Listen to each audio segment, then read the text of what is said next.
Hello and a very warm welcome. You're on to Heritage News and I am ATENODE, INKO, OGIGA with God Did It. Thanks indeed for joining me.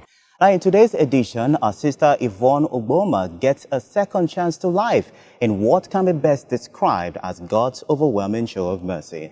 Yvonne says the 24th of March 2018 remains a day not to forget in a hurry.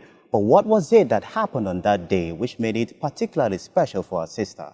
In this interview, she tells us all about it. On the 24th of March 2018, I got a taxi coming from Bayelsa to Port Harcourt. As I was the first passenger, I took the front seat beside the driver.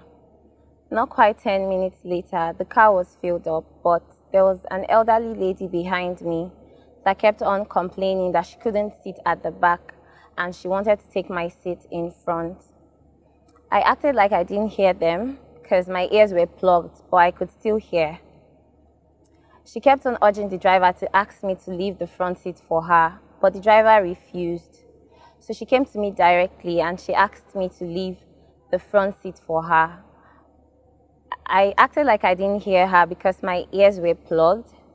Then she went back to the driver and the driver came to me and asked me to leave the front seat for her. So I said, okay. Then I went to the back seat grudgingly. Then we got on our way, and when we got to the toll gate, I told the driver I was going to come down at Shuba. He said no problem. Then we got on the bridge, and the lady in front screamed, Jesus. When I heard that, I lifted up my head because I was texting. I raised my head and I saw a truck parked on our lane of the bridge. It had a car engine behind it and some rods with a lot of other junk. Then we hit the truck and everything went black.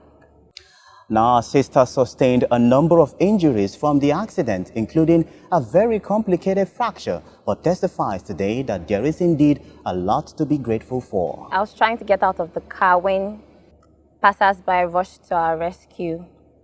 When they came, I heard them shouting that somebody was dead. At the time, I didn't know who it was until when I got to the hospital and I could see every other passenger except the lady in front. So I asked where she was and they told me she died on the spot and that a rod went through her skull and both of her legs were cut off. However, I just sustained 2 fractures, one on my femur, my left femur, and the other on my right humerus.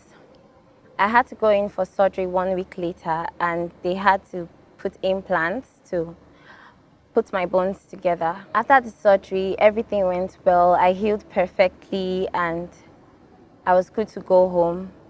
I had to use a wheelchair for like 4 months.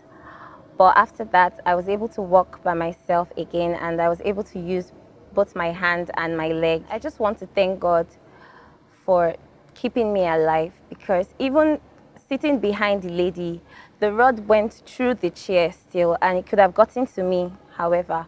But God kept me alive and He protected me.